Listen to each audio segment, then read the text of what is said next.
Tatlong bagay na dapat mong malaman bago ka magbuo ng gaming PC ngayong taon. Panoorin mo to hanggang dulo dahil meron tayong bonus tip sa huli.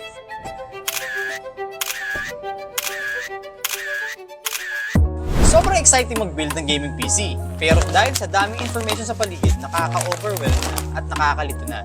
Sa huli, na-overkill na ang setup para sa target game mo at napapabayaan ang other aspect para makapaglaro tayo effectively.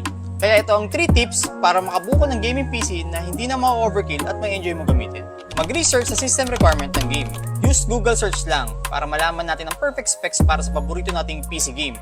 Iwas maling components, iwas aksaya rin ng budget. Mag-focus sa balance build ng PC mo. Lagi mag-check sa bottleneck calculator para sa maayos na combination ng processor at GPU at para makuha mo ang full potential nito. Budgetan mo ang mga peripherals mo. Maganda na may budget tayo dito dahil isa to sa mga tools para sa better gaming experience. Bonus tip, pili ka ng magandang internet provider dahil sa online games, stable connection is the king. Totoo lang, wala namang problema kung mag-trial and error kayo sa setup kung may unlimited budget naman kayo.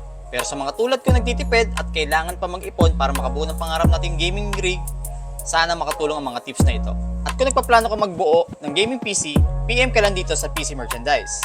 Ikaw, anong game ang nilalaro mo sa PC mo ngayon? Lagay mo naman ngayon sa comment section.